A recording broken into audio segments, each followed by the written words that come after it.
जय हिंद। इस वीडियो में हम समझते हैं कि उल्का पिंड क्या होता है और रात में हमें टूटते हुए तारे क्यों दिखाई देते हैं और कब ऐसा वक्त आएगा जब हमारे लिए दिन 24 घंटा का न होकर 30 घंटे का दिन हो जाएगा और कौन सा ऐसा उल्का पिंड था जिसने इस दुनिया से डायनासोर का अंत ही कर डाला। आखिर वो कैसे अंत हो गए डायनासोर इस पृथ्वी से। देखिए, सौर मंडल में जो होता है ना, सूरज से सबसे नज़दीकी जो तारा है वो तारा बुध है, इसे हम लोग मरकरी कहते हैं। उसके बाद शुक्र यानी वीनस है।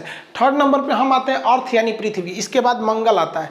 मंगल के बाद बृहस्पति। मंगल और बृहस्पति के दोनों के ऑर्बिट के बीच, इनके कक्षाओं के बीच ग्रहों के छोटे छोटे टुकड़े हैं सब। इन टुकड़ों को हम क्षुद्र ग्रह या एस्टेरॉइड कहते हैं। ये सौर मंडल पे बहुत ज़्यादा इफेक्ट डालते हैं ये एस्टेरॉइड भी सूर्य का चक्कर लगाते हैं, लेकिन कभी कभी क्या होता है, ये आपस में टकरा जाते हैं।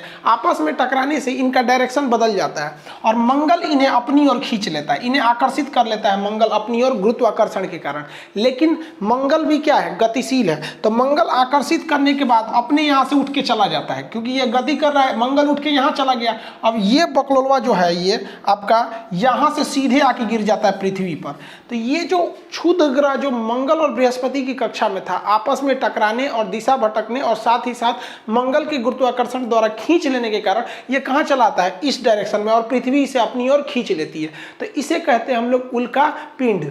अगर ये पृथ्वी पे गिर गया ना तो किसी की जान ले लेगा, और ये हमेशा गिरते रहते हैं, पर डे ये गिरते रहते हैं पृथ्वी पर। पता चला हमारे ऊपर ही गिर गया तो मर ही जाएगा आदमी, उतना भयानक दूर से गिरता है। तो इसके लिए हमारी रक्षा करने के लिए हमारे चारों ओर है वायुमंडल, एटमॉस्फियर है हमारे ऊपर। 640 किलोमीटर मोटी हवाओं की परत है। ये हमारे लिए एक सुरक्षा कवच का काम करता है। ये अगर नहीं रहता तो हम सब मर जाते हैं। जब कभी भी क्षुद्र ग्रह वायुमंडल में प्रवेश करता है तो इस पर हवाओं का फ्रिक्शन इतना ज़्यादा लगता है, इतना ज़्यादा, आप ऐसे ही अंदाजा लगाइए ना। खूब स्पीड ट्रेन चल रही है, उसमें से सर बाहर निकलिए, कितना हवाओं का दबाव लगेगा खूब स्पीड में। इसीलिए तो एरोप्लेन की खिड़की खुलती नहीं है, तो कोनो बाहर मुड़ी निकालेगा, फेंका जाएगा, इतना तेज घर्षण लगती है। बुलेट ट्रेन में से आप बाहर नहीं झांक सकते, इतनी स्पीड रहती है। और इन लोग की तो स्पीड हजारों किलोमीटर रहती है, जिस वजह से ये घर्षण होने लगता है और इसका टेम्परेचर हो जाता है 1500 से लेके 3000 डिग्री सेल्सियस, जिस कारण ये जलने लगते हैं। और ये जलते हुए टुकड़े को हम कहते हैं उल्का। ये जल के ऊपर ही खत्म हो जाते हैं। लेकिन किसकी कुछ ऐसे उल्का होते हैं जिनका साइज बड़ा होता है और पूरी तरह जले बिना ही ये पृथ्वी पर आके धमाक से गिर जाते हैं, जिन्हें हम उल्का पिंड कहते हैं। ये जब पृथ्वी के वायुमंडल में एंट्री करते हैं तो पूरी तरह से जलने लगते हैं। ये जहां गिरते हैं वहां भीषण तबाही लेके चले आते हैं। तो ये बहुत ज़्यादा जरूरी है। अब जब कभी ये ज़्यादा मात्रा में गिरने लगते हैं, बहुत सारे टुकड़े हैं सब बहुत ज़्यादा एक साथ एकदम ग्रुप बाय ग्रुप जब ये गिरने लगते हैं तो इन्हें हम लोग कहते हैं लाइट शावर। लाइट शावर से क्या होता है, बहुत सारी रोशनी होने लगती है। ऐसी घटना अगस्त 2017 में हुई थी, जब भारत में चोटी कटुआ का हल्ला हुआ था कि कोई आ रहा है महिलाओं का चोटी काट के चला जा रहा है। उसी समय एक और हल्ला हुआ था कि अगस्त के महीने में एक ऐसा दिन आएगा 11 अगस्त जब रात ही नहीं होगा। ऐसा नहीं था, रात होता, लेकिन उस समय घटना क्या होने वाली थी, लाइट शावर होने वाली थी। ये बहुत सारे छोटे छोटे उल्का पिंड गिरने वाले थे और जब वो जलने लगते थे एक रोशनी होता, बहुत बड़ा रोशनी नहीं होता, लेकिन उसे लाइट शावर कहते थे। और इसे व्हाट्सएप पर ऐसा फैलाया गया जैसे लग रहा था कि रात ही नहीं होगा। रात हुई थी, बस हल्का सा रोशनी हुआ था। अफ्रीका के साइड में ये घटना देखने को मिली थी। जैसे ये वायुमंडल में प्रवेश करते हैं तो ये जलते हुए दिखाई देते हैं, जिन्हें हम टूटता हुआ तारा कहते हैं। ये देख रहे हैं ना, ऐसे गिरता है यहाँ पे, रात में आप भी देखे होंगे टूटता हुआ तारा, ये उल्का रहता है। इसे शूटिंग स्टार के नाम से जाना जाता है। आप रात के समय इस तरह से शूटिंग स्टार टूटता हुआ तारा देखे होंगे। लोग कहते हैं इसको देख के मन्नत मांगिए ना तो कुछ पूरा हो जाता है। स्टूडेंट लाइफ में लड़का सब मन्नत कौन सी मांगता है सर, कि भगवान बड़ी दिन से पीछे पड़े होकर ये बेरी फंसा दीजिए। अरे लोल कहीं का ऐसा मन्नत मांगता है सर। इस टूटल तारा थोड़ी है, ये तो क्षुद्र ग्रह जो घर्षण से क्या हो रहा है, गिर रहा है। लेकिन जब कभी ये पूरी तरह जले बिना अब पूरी भड़ाक से पृथ्वी पे गिर जाता है तो उसे हम लोग कहते हैं उल्का पिंड। ये बिहार में मधेपुरा के पास गिरा था। ये देखिए, ये क्या है, उल्का पिंड है। इसे दे दिया गया था उल्का पिंड को। जब ये जल रहा है तो इसे कहते हैं उल्का। देखिए, जल रहा है तो इसे क्या कहेंगे, उल्का। और जल के जब ये पृथ्वी पर गिर जाता है तो उसे उल्का पिंड कहते हैं। यहाँ मेटर और यहाँ मेट्रॉइड के नाम से जाना जाता है। इसे बिहार के मुख्यमंत्री को भी सौंपा गया था, वो इसे म्यूजियम में रखवा दिए थे इस उल्का पिंड को। वर्तमान समय में जिस पृथ्वी पर हम रह रहे हैं उस पर कभी डायनासोरों का राज था। अगर वो नहीं मरते तो हमारे जीने के लायक पृथ्वी नहीं होती। तो आज पृथ्वी हमारे जीने के लायक है इसी उल्का पिंड के कारण है। इसका नाम था इजिप्टा। ये बहुत ही दूर से आ रहा था। ये इजिप्टा मंगल और बृहस्पति की कक्षा में था और आपस में टकराने से इसका डायरेक्शन बदला, मंगल खींच के आगे चला गया और ये सीधे आके गिरा था पृथ्वी के ऊपर। आप यहाँ देखेंगे तो ये उल्का पिंड आ रहा है, यहाँ पे गिरेगा तो इसके कई टुकड़े इधर हवा में बिखरेंगे और पूरे पृथ्वी पर ये भूचाल ला के रख देगा ये उल्का पिंड। ऐसी ही घटना हुई थी जब डायनासोर खत्म हुए थे, ये हवा में पूरा फैल गया था। ये आज से लगभग 6 करोड़ साल पहले ये इजिप्टा नामक इतना बड़ा उल्का पिंड गिरा और इसने पूरे पृथ्वी का स्वरूप ही बदल दिया। ये वर्तमान मैक्सिको के पास गिरा था। जो मैक्सिको जो देख रहे हैं यहाँ पर, ये मैक्सिको की खाड़ी के पास वर्तमान समय में गिरा था और पूरी तरह से तबाही ला दिया था। यह जैसे ये पृथ्वी पर गिरा इतना बड़ा था कि ये जल के खत्म ही नहीं हुआ। इसका लगभग 10 गुना, जितना दिख रहा है इससे 10 गुना बड़ा था, लेकिन कुछ भाग तो जल के खत्म हो गए थे। जैसे ये गिरा बहुत बड़ा धमाका हुआ। इतना बड़ा धमाका था कि यह धमाका लगभग 20 हाइड्रोजन बम के बराबर था। सोचिए, एटम बम नहीं, हाइड्रोजन बम के बराबर यह धमाका था। और इस धमाके के कारण पृथ्वी का जो ऊपरी परत था वो विस्फोट करके उड़ गया। अब आप बताइए, कोई बिल्डिंग उड़ती है तो उसके तो ईंट पत्थर पूरे स्टोन भी बिखर जाते हैं और इसके पत्थर वगैरह हवा में उड़ गए। और जब ये हवा में उड़े तो जब वापस आए तो वो इतनी स्पीड में आए, उसका टेम्परेचर इतना ज्यादा हो गया था कि जो उड़ने वाले डायनासोर थे उनको तो वो हवा में ही मार दिया। और यहाँ का टेम्परेचर हो गया 200 डिग्री सेल्सियस। और इस एरिया के जितने डायनासोर थे, यहाँ के एरिया के, वो सारे डायनासोर मारे गए। लेकिन ये तबाही का केवल एक ट्रेलर था, असली तबाही तो इसके बाद शुरू हुई। इतना भीषण धमाका के बाद लगभग 10 तीव्रता का पृथ्वी पर भूकंप आया दूसरे साइड में। और पृथ्वी के इतिहास में ये अब तक का सबसे भीषण भूकंप था। इतना भयानक भूकंप से पृथ्वी पर चहल पहल, जितनी भी बड़े बड़े जीव जंतु थे ये भूकंप के शिकार हुए और दब के मर गए। और आपको पता है, हम भूकंप चैप्टर भी पढ़ा दिए हैं। भूकंप जब समुद्र के पास आता है तो वो ले लेता है सुनामी का रूप, और ये समुद्र के पास ही आया हुआ था। मैक्सिको की खाड़ी में गिरा हुआ था, जिस वजह से यहाँ भीषण भूकंप के साथ साथ सुनामी भी आ गई। और सुनामी की लहरें जो आई, पूरे समुद्र का पानी उठा के ले आके पटक दी और भीषण भूकंप आया। जितने डायनासोर थे सारे के सारे डायनासोर मारे गए और पृथ्वी के अंदर का जितने ज्वालामुखी थे वो विस्फोट करके उसमें से जहरीली गैसें निकलने लगी, रेडिएशन निकलने लगा, जिस वजह से जितने जीव जंतु थे उस वक्त के मारे गए थे। सारे के सारे जीव जंतु इन सारी घटनाओं का शिकार होकर मर गए।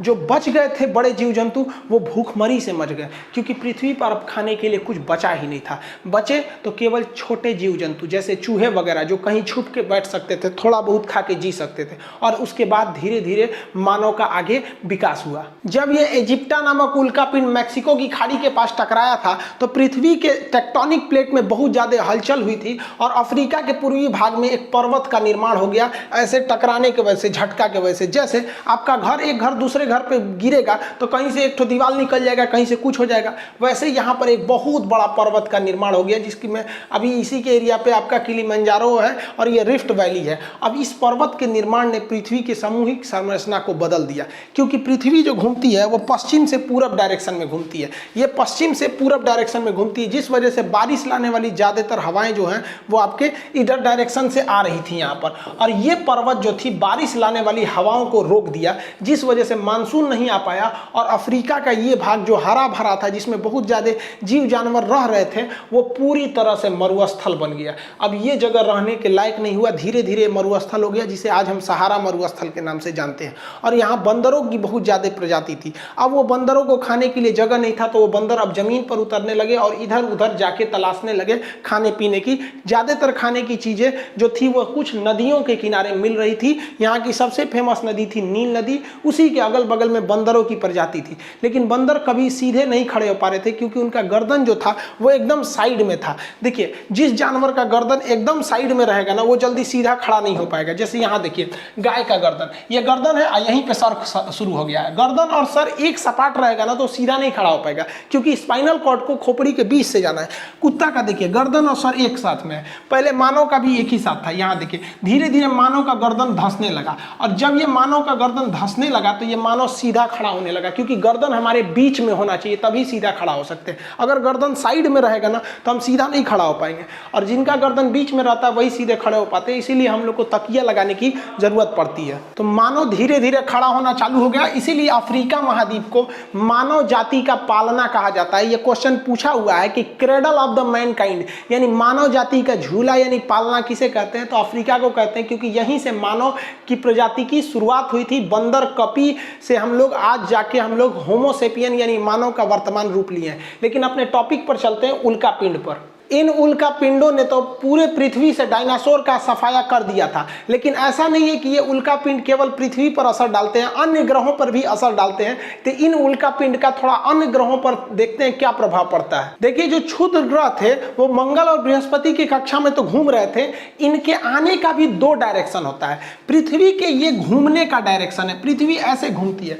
अगर ये पृथ्वी के घूमने के डायरेक्शन में आ रहे हैं, यानी जिधर पृथ्वी घूम रही है उसी डायरेक्शन में आ रहे हैं, तो इन्हें मेटियोर यानी उल्का कहा जाता है। अब चूंकि ये पृथ्वी के डायरेक्शन में घूम रहे हैं, नदी के बहाव में चलेंगे तो आपका स्पीड ज्यादा रहेगा, इस वजह से इनका स्पीड भयानक रहता है। 72 किलोमीटर प्रति सेकंड की रफ्तार से ये पृथ्वी के वायुमंडल में घुसते हैं और जलने लगते हैं। तो याद रखिएगा, उल्का उसी को कहेंगे कि वैसा ही क्षुद्र ग्रह जो पृथ्वी के डायरेक्शन में एंट्री मारा है उसी को ही उल्का कहेंगे, और इसकी स्पीड बहुत तेज होती है। देखिए, वैसा क्षुद्र ग्रह जो आया तो है यहीं से, लेकिन ये पृथ्वी के डायरेक्शन के विपरीत दिशा में, देखिए ये ऐसे आ रहा है तो ये पृथ्वी के विपरीत दिशा में एंट्री मार रहा है। तो जो पृथ्वी के विपरीत दिशा में एंट्री मारता है उसे हम लोग उल्का नहीं कहते, उसे हम लोग कहते हैं बोलाइट। और बोलाइट का स्पीड कम हो जाता है क्योंकि ये अपोजिट डायरेक्शन से एंट्री मारा है। अब आप वीडियो को रोकिए और आंसर दीजिए कि ज्यादा चमकीला कौन दिखेगा, क्योंकि जैसे एंट्री मारेगा हवाओं के घर्षण से ये जलने लगेगा।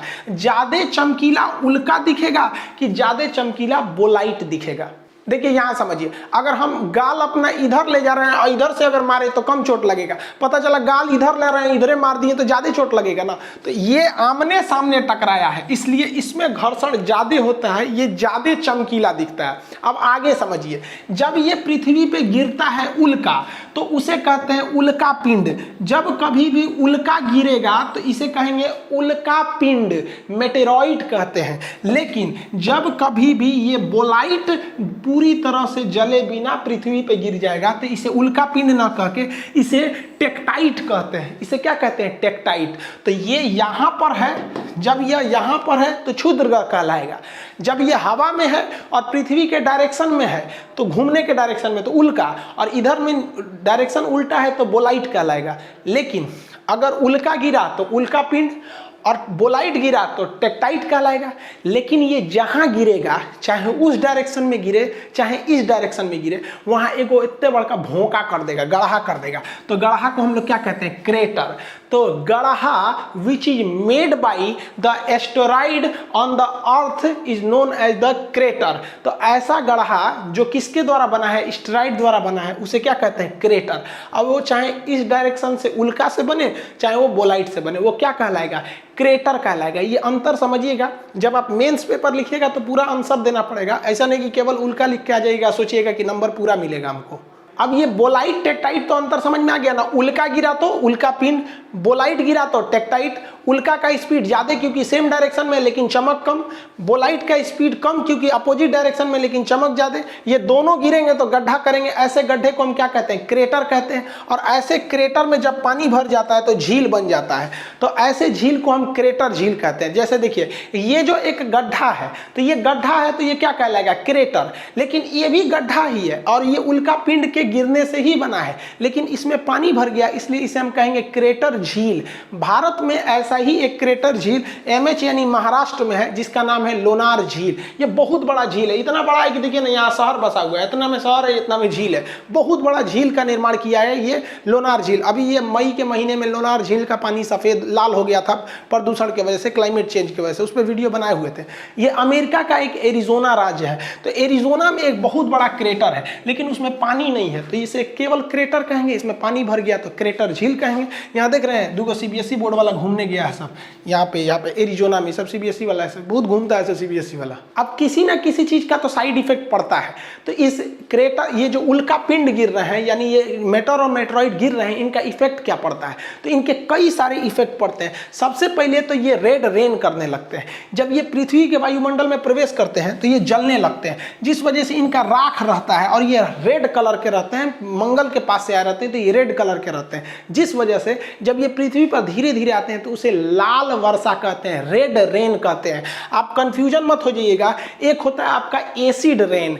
एसिड रेन कब कहते हैं? कि जब प्रदूषण ज़्यादा हो और धूल कण ज़्यादा हो जाता है तो हवा में वो धूल कण मिल जाते हैं, जब बारिश होता है तो वो धूल कण साथ में आने लगते हैं, तो वर्षा का जल जो होता है 7 pH का न होकर उस प्रदूषण के कारण 5 या 5.5 pH का हो जाता है, तो इसे कहते हैं एसिड रेन। समझ में आ गया कि नहीं? तो अब वर्षा का जल शुद्ध नहीं रह गया, अब अशुद्ध जल यानी डिस्टिल्ड वाटर शुद्ध रह गया, क्योंकि हवा में इतनी गंदगी है। तो गंदगी के कारण हवा का जो pH मान घट जाता है, जिस वजह से वो एसिड लगने लगता है हल्का सा, तो उसे क्या कहते हैं? एसिड रेन कहते हैं। जबकि इटली में एक बारिश होती है जिसे हम लोग ब्लड रेन कहते हैं, रक्त वर्षा। देखिए इटली, यहाँ सहारा मरुस्थल है, सहारा मरुस्थल से हवाएं चलती हैं ना, तो उसमें बालू की मात्रा आ जाती है, और जब ये भूमध्य सागर को पार करके इटली में बरसती है तो बारिश में से बालू भी बरसता है, तो दूर से लगता है लाल रंग का खून बरस रहा है, इसलिए उसे रेड रेन कहते हैं।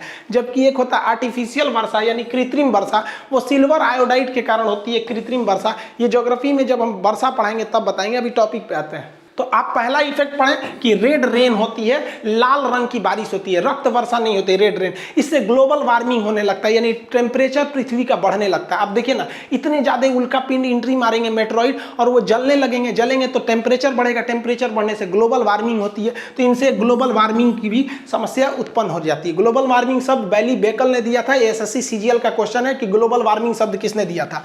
अगला, ये जब पृथ्वी पर एंट्री मारते हैं तो जलने के बाद इनका राख पृथ्वी पर रह जाता है, और अगर ये नहीं जले, उल्का पिंड बन के पृथ्वी पर धमाक से गिर गए, तो भी पृथ्वी का मास जो है वो द्रव्यमान बढ़ जाता है, और पृथ्वी का मास बढ़ रहा है, और किसी चीज का जब मास बढ़ता है तो उसकी ग्रेविटेशन पावर बढ़ने लगती है, तो पृथ्वी का गुरुत्वाकर्षण पहले की तुलना में अब ज्यादा बढ़ रहा है, क्योंकि उसकी मास बढ़ रहा है। किसके वजह से? उल्का पिंड के वजह से।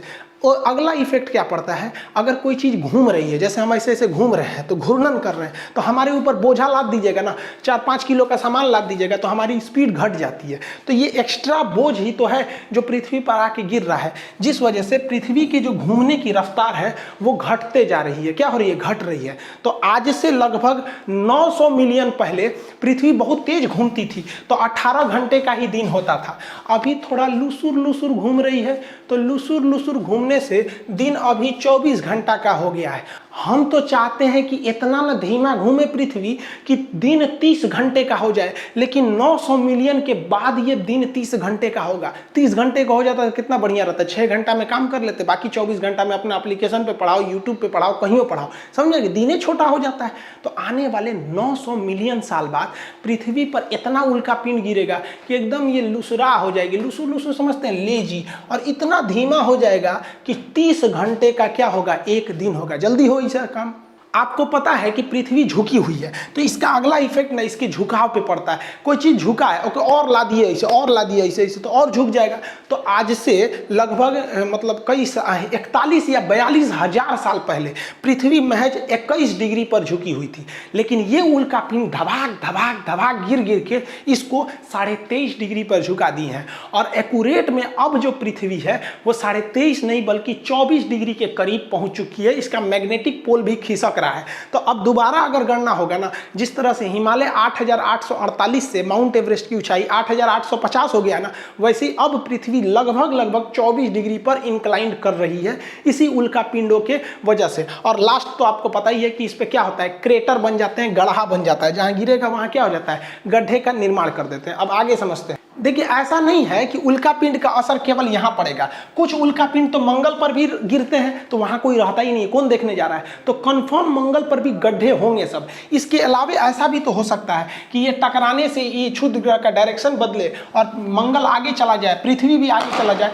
तो ये जाके कहाँ गिरेगा, ये सीधे जाके गिरेगा किस पर, बुध ग्रह पर, मरकरी पे, और किस पर गिरेगा, शुक्र ग्रह यानी वीनस पर। अब आप एक क्वेश्चन बताइए, शुक्र और बुध और शुक्र दो ऐसे ग्रह हैं जिनके पास कोई भी सैटेलाइट यानी चंद्रमा यानी उपग्रह नहीं है, इनका उपग्रह कौन ले गया, आप कमेंट करके आंसर दीजिएगा वीडियो रोककर। देखिए इनके जो उपग्रह थे वो साइज में बहुत छोटे थे, ग्रह तो बड़े होते हैं, उपग्रह यानी सैटेलाइट छोटे होते हैं, और ये सूर्य के बहुत ज्यादा करीब थे तो सूर्य खींच के अपने में फूंक के जला दिया उसको, तो इसके पास भी उपग्रह थे, इसके पास भी उपग्रह थे, लेकिन उपग्रह बहुत छोटे थे इसलिए सूर्य खींच लिया, ये सब तनी बड़ बड़ है इसलिए नहीं खींच पा रहा है। अब आगे हम आपसे क्वेश्चन पूछते हैं कि यहां से ये क्षुद्र ग्रह उस पर जा रहे हैं, एस्टेरॉइड, ज्यादा गड्ढा किस पर बनेगा, बुध पर ज्यादा गड्ढा बनेगा कि शुक्र पर ज्यादा गड्ढा बनेगा। देखिए आप आंसर देंगे कि सर ये करीब है, इस पर धबाक से लगेगा, ज्यादा गड्ढा इस पर बनेगा, और दूर है ससुरा उस पर कम गड्ढा बनेगा। गलत है, देखिए बताते हैं इसका रीजन क्या है। देखिए ये ज्यादा गड्ढा बुध पर बनेगा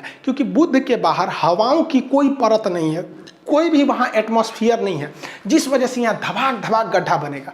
और शुक्र के चारों ओर एटमॉस्फेयर है, ये अलग बात है कि उसकी हवाओं में ऑक्सीजन नहीं है, कार्बन डाइऑक्साइड है, सल्फर डाइऑक्साइड है, जिससे हम सूंघकर जिंदा नहीं रह सकते हैं। तो इस पे भी वायुमंडल है लेकिन उस पर ऑक्सीजन नहीं है, तो ये इस पे का जो वायुमंडल है ना, इस क्षुद्र ग्रहों को वहां टकराने से बचा लेगा, ऊपर ही जला के खत्म कर देगा, इसलिए इस पर गड्ढे छोटे बनेंगे और इस पर कोई वायुमंडल नहीं है, इसलिए भड़ाम भड़ाम गड्ढा बनेगा। ये क्वेश्चन पूछा भी है कि सबसे ज्यादा गड्ढे किस ग्रह पर है, तो बुध पर है, उसके पास कोई वायुमंडल ही नहीं है। अब वायुमंडल यानी हवा नहीं रहेगी ना, तो सूरज की गर्मी को रोक के रख भी नहीं पाएगा, आएगी गर्मी लेकिन चली जाएगी, इसलिए ये सूरज के सबसे करीब होने के बावजूद भी सबसे ज्यादा गर्म ग्रह नहीं है। सबसे ज्यादा गर्म ग्रह शुक्र ग्रह है, ये सबसे ज्यादा गर्म है, जिस वजह से सबसे ज्यादा चमकीला है, चमकता है, तो सबसे ज्यादा सुंदर है, पृथ्वी से तुलना रखता है, तो पृथ्वी की भगिनी, पृथ्वी की नानी, पृथ्वी की सौतन, पृथ्वी की जुड़वा, जितना नाम है सब ससुरा शुक्र का नाम है, समझ में आ गया।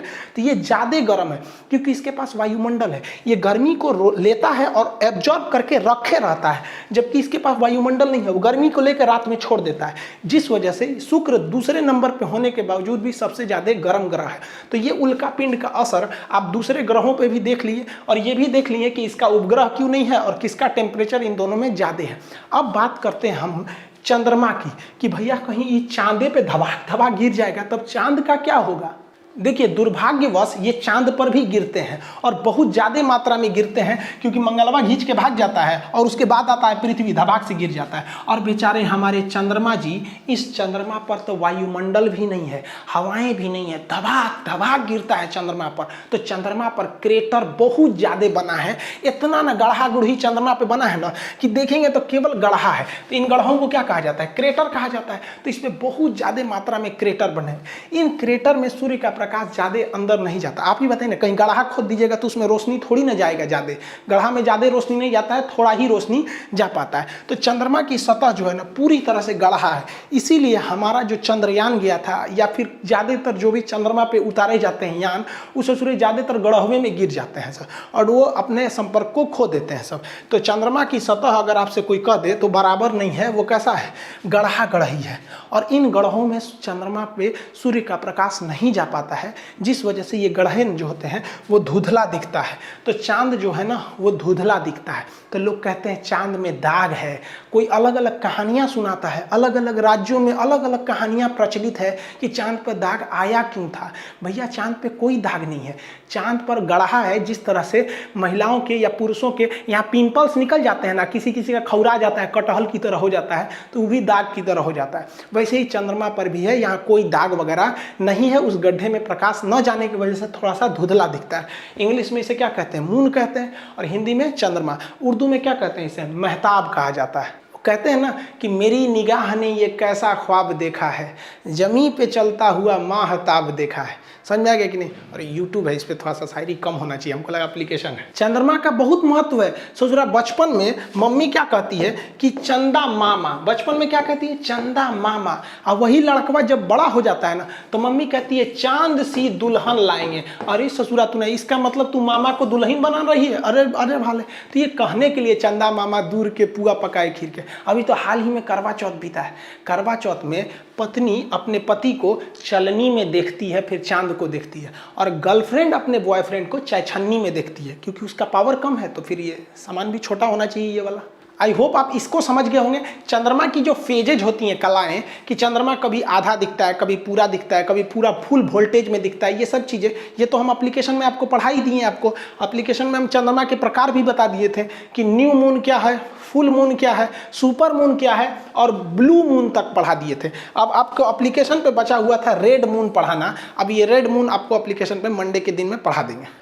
दो सूचना सुनिए। देखिए, ज्योग्राफी का एडमिशन क्लोज कर दिया गया था, लेकिन बहुत सारे लड़के छूट गए थे, और क्लास लेते समय एप्लीकेशन पे सब यही कहता है सर एडमिशन थोड़ा ओपन कर लीजिए।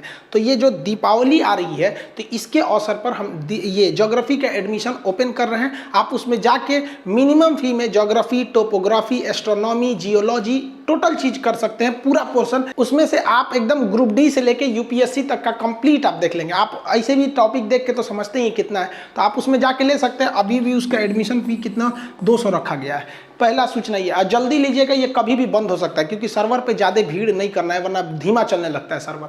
दूसरी बात कि जो लोग कॉल कर करके ऑफिस टीम को परेशान कर दिए कि खान सर से कहिए हमारा थोड़ा सा स्पॉन्सर कर दे, भाई हमने किसी का स्पॉन्सर नहीं करते, हम खुद के बारे में कभी बोलबे नहीं करते, तो आपका कहाँ से बोलेंगे। दूसरा, ये लोग परेशान करते हैं लोग कि सर आप हमारे पास इतने पैसे ले लीजिए, हमारे यहाँ आके पढ़ाइए। भाई हम कहीं नहीं जा सकते हैं, तो इसलिए आप प्लीज़ परेशान मत किया कीजिए। इतना परेशान कर देते हैं लोग कि ऑफिस के नंबर को ऑफ करना पड़ता है, और फिर स्टूडेंट्स को प्रॉब्लम होने लगती है ना। हम यहाँ प्रचार नहीं कर सकते किसी का, और दूसरा हम कहीं नहीं जा सकते, हमें कोई ले नहीं जा सकता। आप कीमत की बात छोड़िए, हिंदुस्तानी है, हमें प्यार से बुलाया जाता है, खरीद तो कोई नहीं सकता है हमें। जिसके रीजन भी है, अगर हमको कोई करोड़ में खरीदेगा तो कल को वो हमारी फीस 200 रुपये तो रखने नहीं देगा, फिर गरीब लड़के मारे जाएंगे। इसलिए आप इसको समझेंगे, एडमिशन जल्दी से लेना होगा जिनको लेंगे, वरना ये फिर बंद हो जाएगा। मिलेंगे नेक्स्ट क्लास में। जय हिंद।